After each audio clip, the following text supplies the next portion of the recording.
하나님 말씀 보겠습니다. 하나님 말씀은 요한계시록 21장입니다.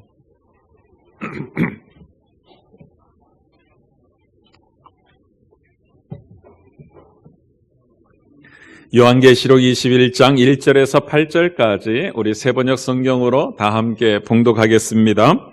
나는 새 하늘과 새 땅을 보았습니다. 이전의 하늘과 이전의 땅이 사라지고 바다도 없어졌습니다. 나는 또 거룩한 도성 새 예루살렘이 남편을 위하여 단장한 신부와 같이 차리고 하나님께로부터 하늘에서 내려오는 것을 보았습니다. 그때에 나는 보좌에서 큰 음성이 울려 나오는 것을 들었습니다. 보아라, 하나님의 집이 사람들 가운데 있다. 하나님이 그들과 함께 계실 것이요 그들은 하나님의 백성이 될 것이다. 하나님이 친히 그들과 함께 계시고 그들의 눈에서 모든 눈물을 닦아주실 것이니 다시는 죽음이 없고 슬픔도 울부짖음도 고통도 없을 것이다. 이전 것이 다 사라져 버렸기 때문이다. 그때에 보좌에 앉으신 분이 말씀하셨습니다. 보아라, 내가 모든 것을 새롭게 한다. 또 말씀하셨습니다. 기록하여라. 이 말은 신실하고 참되다.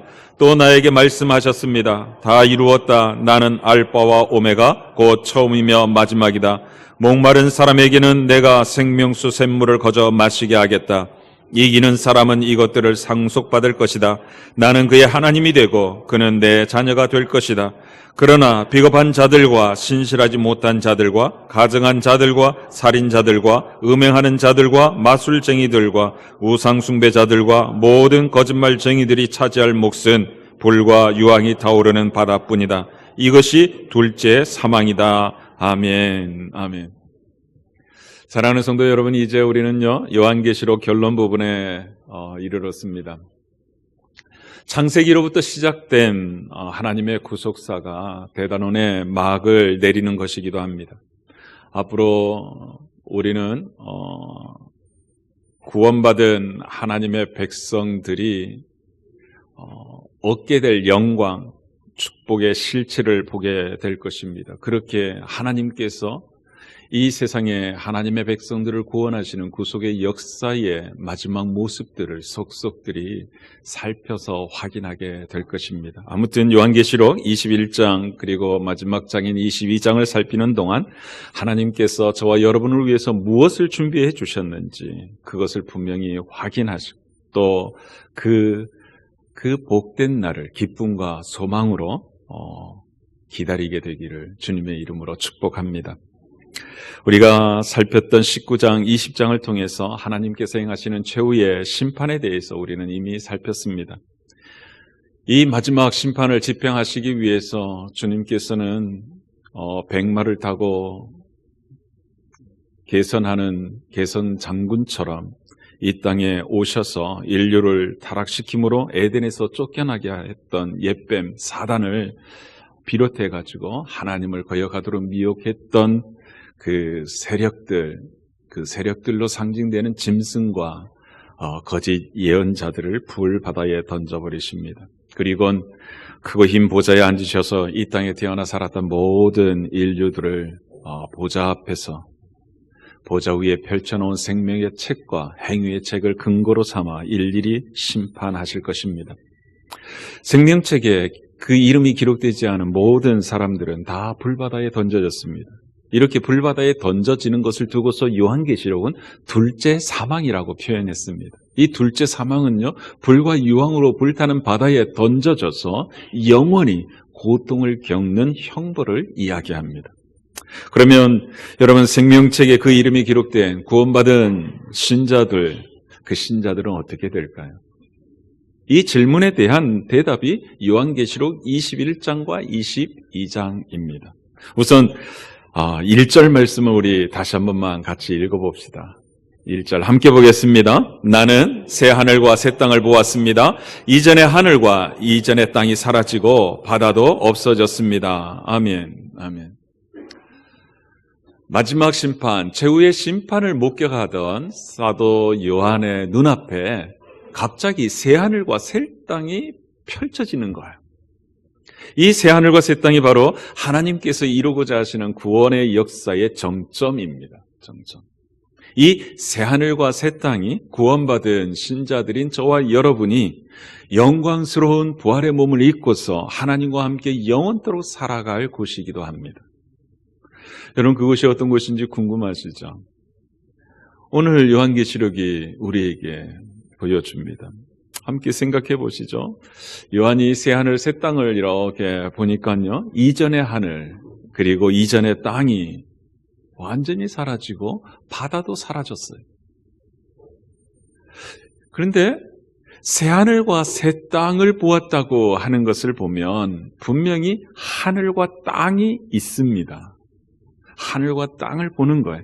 그런데 그 새하늘과 새 땅의 모습이 지금 우리가 살고 있는 이 땅과 이 하늘의 모습과는 완전히 달라져 있다는 거예요. 그래서 이전의 하늘, 이전의 땅이 사라졌다 표현하는 것입니다. 여러분, 왜 이런 일이 일어났을까요? 하나님께서 지금 우리가 살고 있는 이 땅, 이 하늘 완전히 없애버리고 새 하늘, 새 땅을 창조하시는 것일까요? 오늘 우리가 읽은 요한계시록 말씀을 보면 그렇지 않음을 알 수 있습니다. 여러분, 5절 말씀을 한번 보세요. 그때 보좌에 앉으신 분이 말씀하셨습니다. 함께 보겠습니다. 보아라, 내가 모든 것을 새롭게 한다. 또 말씀하셨습니다. 기록하여라, 이 말은 신실하고 참되다. 아멘. 여러분, 보좌에 앉으신 분이 내가 모든 것을 새롭게 한다고 말씀합니다. 이 선언이 참되고 신실하다고 이야기합니다. 여러분, 이 말씀은요, 만물을 다시금 창조하는 것이 아니라 이미 존재하고 있는 만물을 완전히 새롭게 하신다는 선언인 것입니다. 그러니까 지금 우리가 살고 있는 이 땅 그리고 이 하늘이 완전히 제거되어서 사라져버리는 것이 아님을 알 수 있습니다. 그것이 완전히 새 것으로 바뀐다는 이야기예요. 그 새로워지는 정도가 어느 정도냐 하면 예전 것의 흔적이 1도 없는, 1도 찾을 수 없는 그런 완전한 새로운, 그 새롭게 만들어 주신다는 거예요. 그래서 사도 요한이 보기에는 이전의 하늘과 이전의 땅이 사라진 것처럼 보인다고 표현했던 것입니다. 그리고 4절을 보면요, 주님께서 완전히 새롭게 한 이 세상은요, 이전 것들이 없는 세상임을 알 수 있습니다. 여러분, 4절 말씀 한번 보십시오. 그들의 눈에서 모든 눈물을 닦아주실 것이니 다시는 죽음이 없고 슬픔도 울부짖음도 고통도 없을 것이다. 이전 것들이 다 사라져 버렸기 때문이다. 아멘. 보십시오. 주님께서 새롭게 하시는 새하늘과 새 땅에는요, 이전 것들이 다 사라진 그런 세상입니다. 이전 것들이 다 사라져 버렸기 때문에 죽음도 없습니다. 슬픔이나 울부짖게 되는 애통함도 없습니다. 고통도 없습니다. 아픈 것도 없습니다. 마치 하나님께서 세상을 창조하시고 에덴을 지으셨을 때 그때처럼 말입니다. 죄로 말미암아 완전 철저하게 망가져버린 에덴 동산을 지금 최후의 심판을 마치신 후에 완전히 새롭게 회복시켜 주시는 것입니다. 이게 새하늘 새 땅입니다. 이것이 구원받은 하나님의 백성인 저와 여러분이 가게 될 하나님의 나라 천국입니다. 그런데 2절 말씀을 보면 더 놀라운 사실을 확인할 수 있습니다. 여러분, 2절 말씀은 우리 같이 한번 읽어봅시다. 함께 보겠습니다. 나는 또 거룩한 도성 새 예루살렘이 남편을 위하여 단장한 신부와 같이 차리고 하나님께로부터 하늘에서 내려오는 것을 보았습니다. 아멘, 아멘. 여러분, 새 하늘과 새 땅이 열리고 하늘에서 거룩한 도시, 거룩한 도성 새 예루살렘이 내려옵니다. 그 내려오는 모습이 마치 신랑을 위해서 꽃단장한 신부의 모습과 같다고 이야기합니다. 그런데 여러분, 이 단장한 신부라는 표현은 우리가 요한계시록 19장을 살필 때 한번 보았었습니다. 그때 이 단장한 신부는 누구를 가리킨다고 했었죠? 읽으면 기억날 거예요. 한번 같이 읽어보시죠. 요한계시록 19장 7절입니다.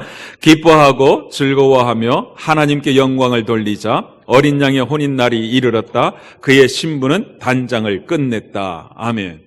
여러분, 여기서 어린 양은요, 예수 그리스도를 가리킵니다. 그리고 어린 양의 신부는 구원받은 하나님의 백성들을 가리킵니다. 그러니까 단장한 신부는 교회를 가리키는 것입니다. 교회 공동체 전체가 단장한 신부이죠. 그리고 요한계시록 3장 12절 말씀을 보면 이 거룩한 도성 새 예루살렘의 실체가 무엇인지 더 분명해질 것입니다. 여러분 요한계시록 3장 12절 말씀 같이 한번 읽어보십시다.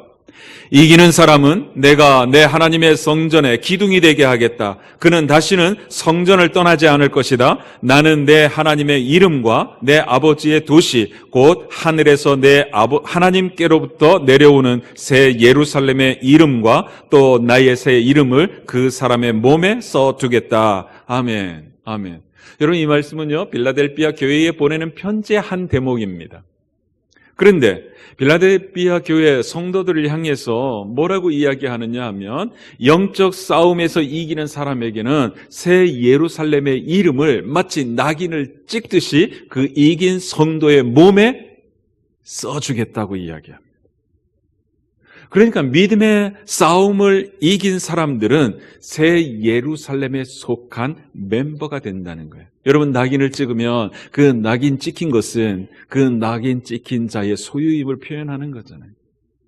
성도들의 몸에 새 예루살렘의 이름을 찍어줌으로써 그 사람이 새 예루살렘 그 멤버임을 확인시켜준다는 거죠.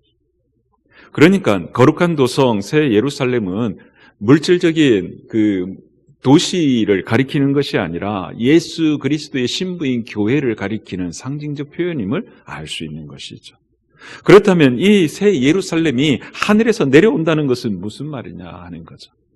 여러분 하늘에서 내려온다는 말은요 하나님께서 새롭게 하신 새 하늘과 새 땅으로 그리스도의 신부인 교회 공동체의 모든 식구들을 데려온다는 이야기인 것이죠.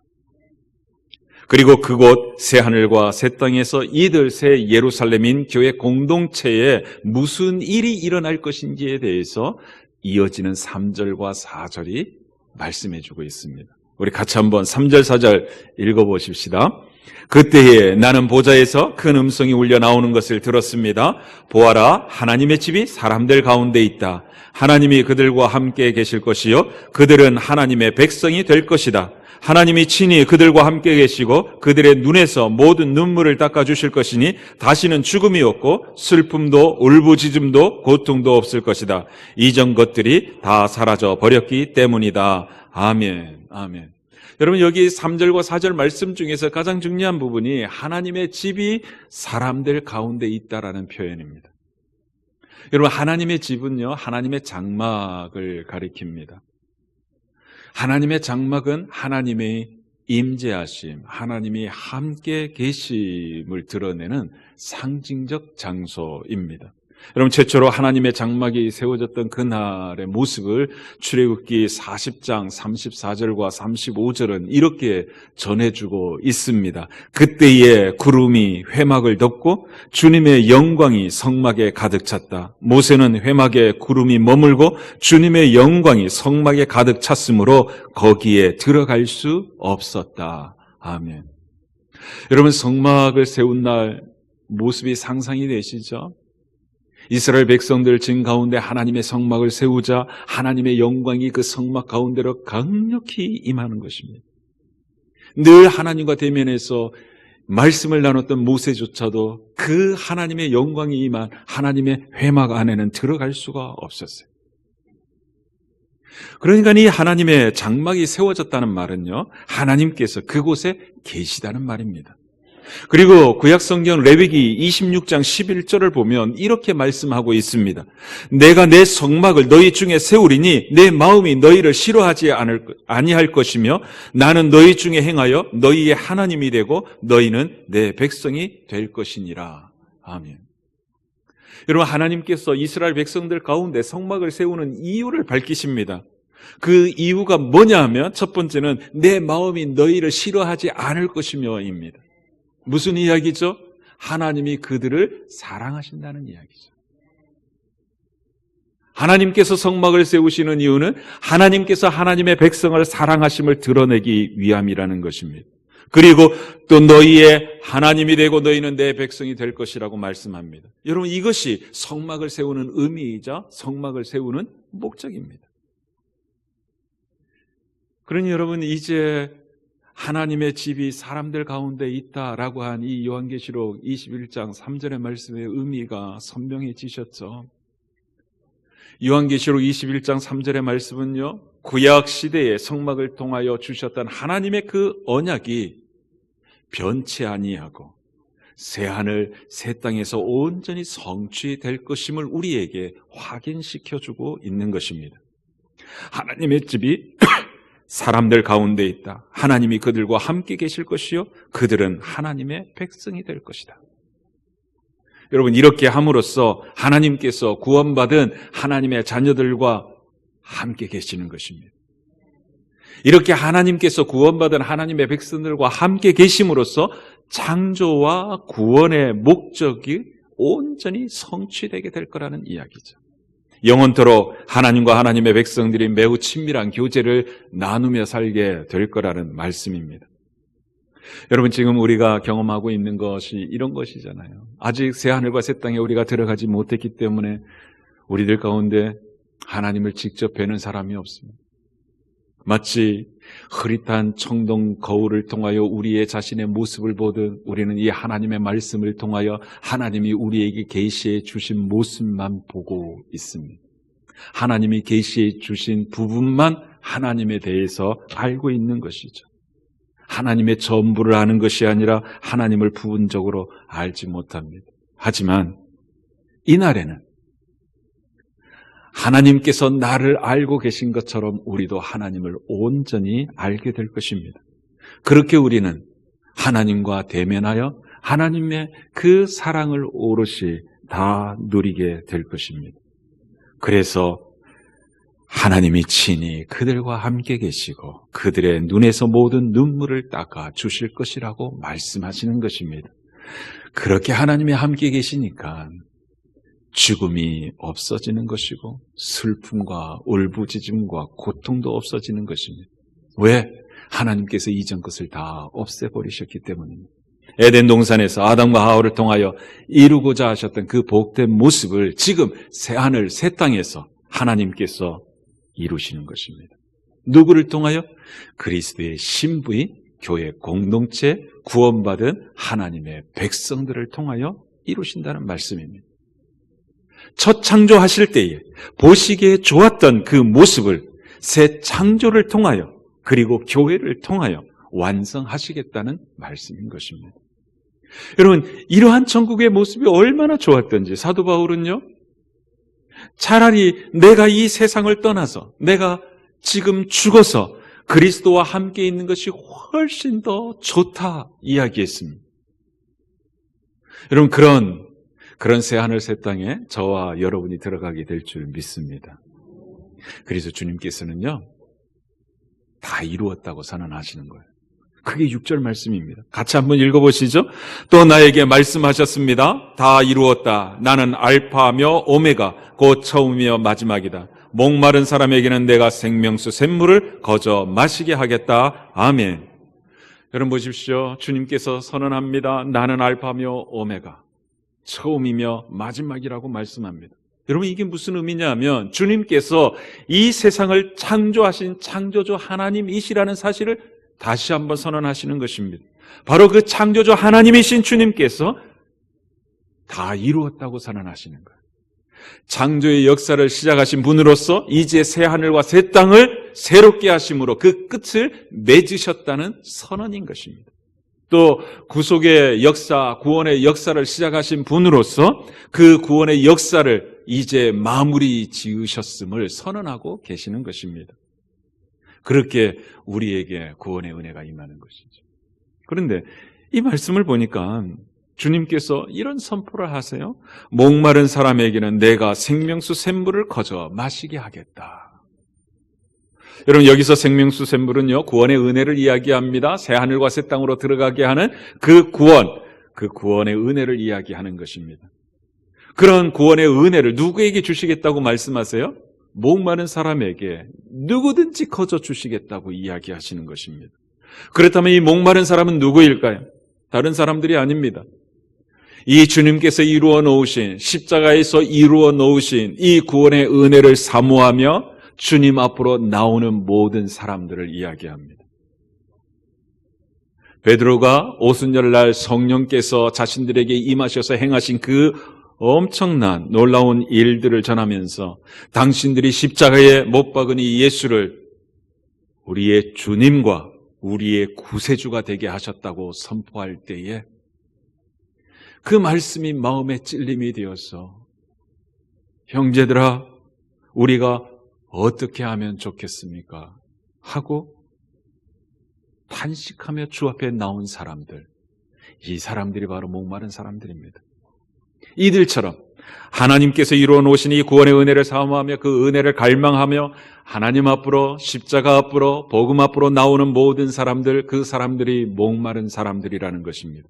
그런 사람들에게 주님께서는 자신이 이루신 그 생명수 샘물을 값없이 주시겠다고 약속하십니다.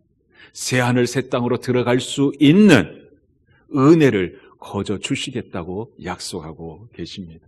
그러니 사랑하는 성도 여러분, 아직도 이 구원의 은혜, 생명수 샘물을 얻지 못한 이 세상의 많은 사람들에게 구원의 복음을 부지런히 전해야 하겠습니다. 그들에게 거저 이 구원의 샘물을 주고자 하시는 주님의 마음을 전해야 되겠습니다. 그래서 그들도 주님께서 주시는 이 생명의 샘물을 얻어 우리들과 함께 새하늘 새 땅에서 사는 복락을 누리게 되기를 소원합니다. 그들이 우리가 전하는 그 복음을 듣고 나오기만 하면 주님께서 하신 말씀 그대로 나를 믿는 자는 성경의 이름같이 그 배에서 생수의 강이 흘러나리라, 이 말씀이 이루어질 줄 믿습니다.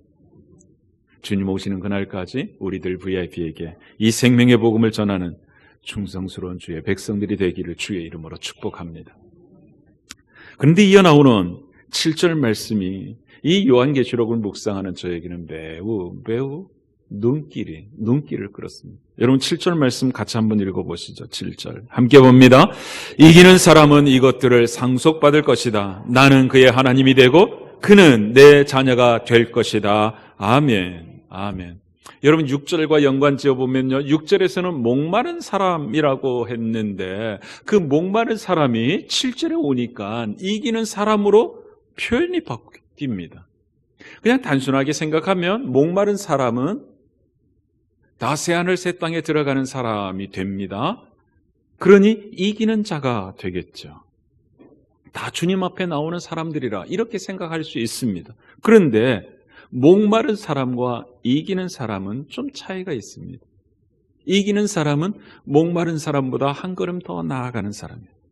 여러분 7교회에 보내는 주님의 편지를 살필 때 우리가 확인했던 것 중에 하나가 뭐냐 하면 7교회 모든 교인들을 향하여 너희는 이기는 사람이 되라고 촉구했다는 사실입니다. 여러분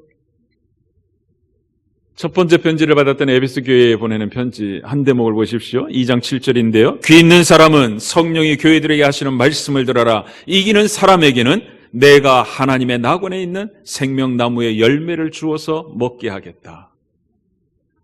두 번째 교회인 서머나 교회에 주시는 말씀도 보십시오. 11절인데요. 귀가 있는 사람은 성령이 교회들에게 하시는 말씀을 들어라. 이기는 사람은 둘째 사망의 해를 받지 않을 것이다. 아멘. 그리고 세 번째 교회인 버가모 교회에 보내는 편지도 한번 들어보십시오. 17절인데요. 귀가 있는 사람은 성령이 교회들에게 하시는 말씀을 들어라. 이기는 사람에게는 내가 감추 얻은 만나를 주겠고 흰돌도 주겠다. 그 돌에는 새 이름이 적혀 있는데 그 돌을 받는 사람밖에는 아무도 그것을 알지 못한다. 아멘. 두아디라 교회에 보내는 주님의 편지도 보십시오. 26절인데요. 이기는 사람, 곧 내 일을 끝까지 지키는 사람에게는 민족들을 다스리는 권세를 주겠다. 사회교회에 주신 말씀도 보십시오. 3장인데요. 이기는 사람은 이와 같이 흰옷을 입을 것인데 나는 그의 이름을 생명책에서 지워버리지 않을 것이며 내 아버지 앞과 아버지의 천사들 앞에서 그 이름을 시인할 것이다. 빌라델비아 교회에게 주신 말씀도 보십시오. 이기는 사람은 내가 내 하나님의 성전의 기둥이 되게 하겠다. 그는 다시는 성전을 떠나지 않을 것이다. 나는 내 하나님의 이름과 내 하나님의 도시 곧 하늘에서 내 하나님께로부터 내려오는 새 예루살렘의 이름과 또 나의 새 이름을 그 사람의 몸에 써두겠다. 아멘. 마지막 7번째 교인 라우디게아 교회에 보내는 편지도 보십시오. 이기는 사람은 내가 이긴 뒤에 내 아버지와 함께 아버지의 보좌에 앉은 것과 같이 나와 함께 내 보좌에 앉게 하여 주겠다. 아멘. 여러분 보십시오. 지금 그리스도의 신부인 교회들을 향하여 주님께서 일관되게 하시는 말씀이 이기는 사람이 되라는 명령입니다. 그리고 이기는 사람에게는 반드시 상을 주시겠다고 약속하고 계시다는 사실입니다. 하나님께서는 이기는 사람에게는 그의 하나님이 되시고 하나님의 자녀 삼으신 것을 절대로 부끄러워하지 않으시겠다고 말씀하세요. 이기는 사람은 이것들을 상속받을 것이다. 나는 그의 하나님이 되고 그는 내 자녀가 될 것이다 한 요한계시록 21장 7절 말씀이 바로 이런 의미인 것입니다. 그런데 이 7교회에 보내는 편지, 그 편지를 보면서 주님의 말씀 속에서 우리가 이미 확인한 것이 뭐냐 하면 이기는 사람이 된다는 말은 가만히 그냥 가만히 있어도 저절로 이루어지는 삶의 모습이 아니라는 거예요. 주님이 편지에서 확인하는 이기는 사람이란 이런 사람들이었습니다. 주님을 만난 그 첫사랑을 잃어버리지 않으려고 애쓰는 사람이었습니다. 주님께서 우리에게 주신 진리의 말씀, 그 복음을 기준 삼고 세상에 그 어떠한 유혹이 다가온다 할지라도 그것을 떨쳐내며 자신의 믿음을 지켜내고 자신의 믿음을 드러내는 사람이었습니다. 매일 당하는 환난과 궁핍 속에서도 주님께서 우리에게 주신 사명, 그 사명에 목숨 걸고 충성하는 사람들이었어요. 이단의 가르침, 그 가르침에 귀를 기울이고 그 가르침을 용납하는 것이 아니라 이미 가지고 있는 구원의 복음, 그 복음을 지켜내는 신앙의 순결을 지켜내는 사람이었습니다. 뜨뜻미지근한 신앙생활을 하는 것이 아니라 열정적으로 하나님을 사랑하며 이웃을 사랑하며 살아가는 사람들이었습니다. 여러분, 이런 신자의 삶은요, 저절로 되는 게 아니라는 거예요.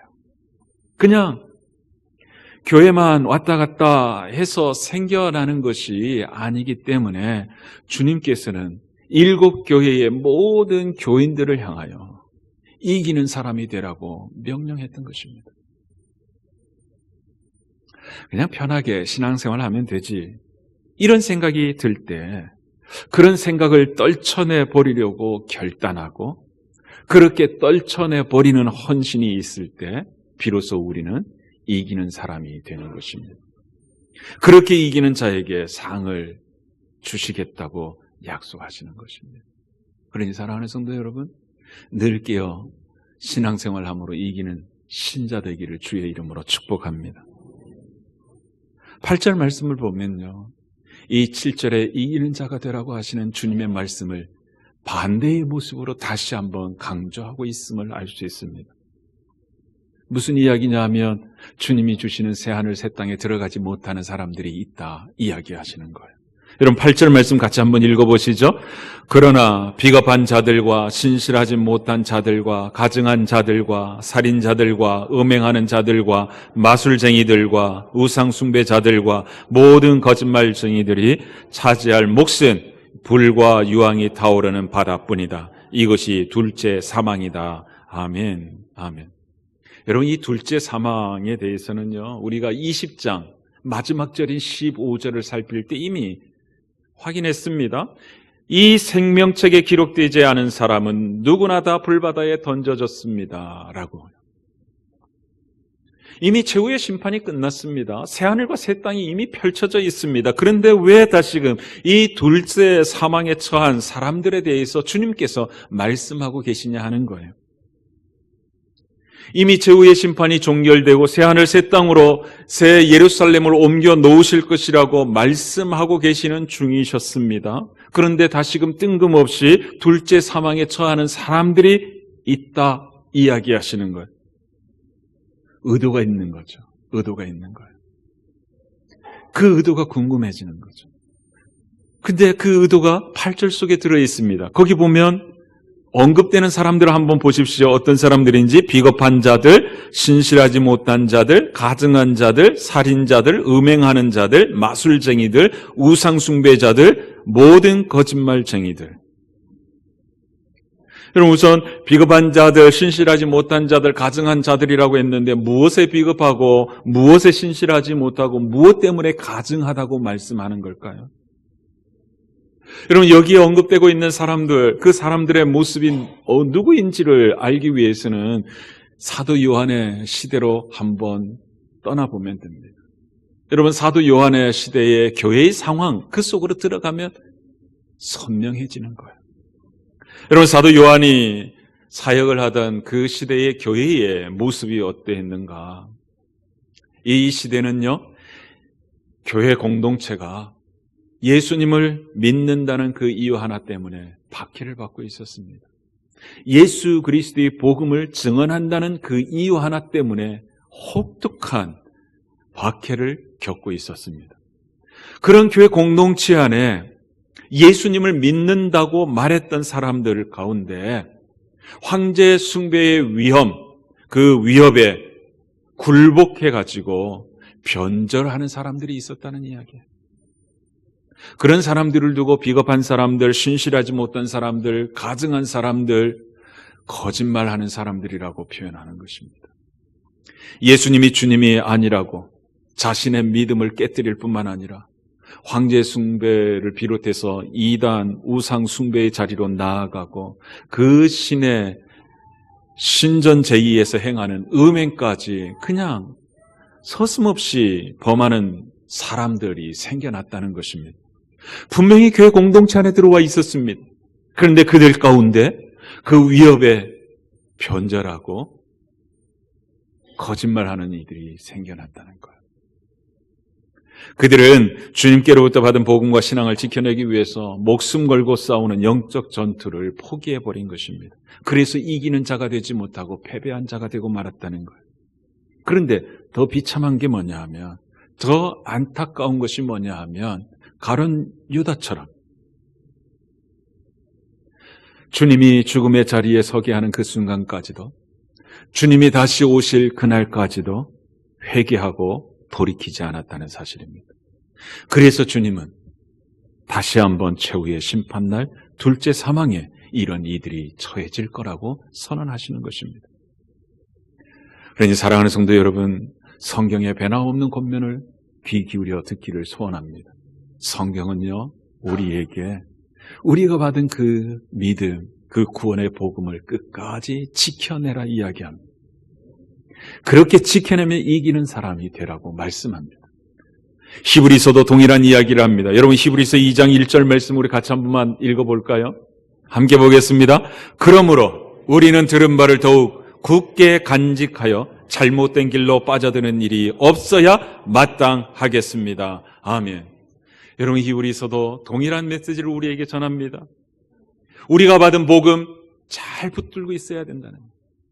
그 붙든 복음에 어긋나는 일, 그 일에 빠져들지 않도록 힘써야 한다고 이야기합니다. 분명히 기억하시기를 원합니다. 저와 여러분, 우리 모두는요, 새하늘과 새 땅에서 하나님의 백성으로 하나님의 위로하심을 받으며 살아갈 하나님의 자녀인 줄 믿습니다. 그 소망의 약속을 우리 주님께서 우리에게 예수 그리스도를 통하여 주셨습니다. 그러니까 이제 주님 앞에 서는 그날까지 좌로나 우로나 치우치지 말고 오직 주님만 바라보면서 주님께서 우리에게 주신 이 성경 말씀을 믿는 믿음 온전히 지켜서 주님 앞에 서는 그날 하늘의 시민권자로서 새하늘과 새 땅에 세워지는 하나님 백성들의 공동체인 하나님 나라에서 하나님과 더불어 영원한 행복을 누리는 주인공이 되시기를 우리 주님의 이름으로 축복합니다. 기도하겠습니다.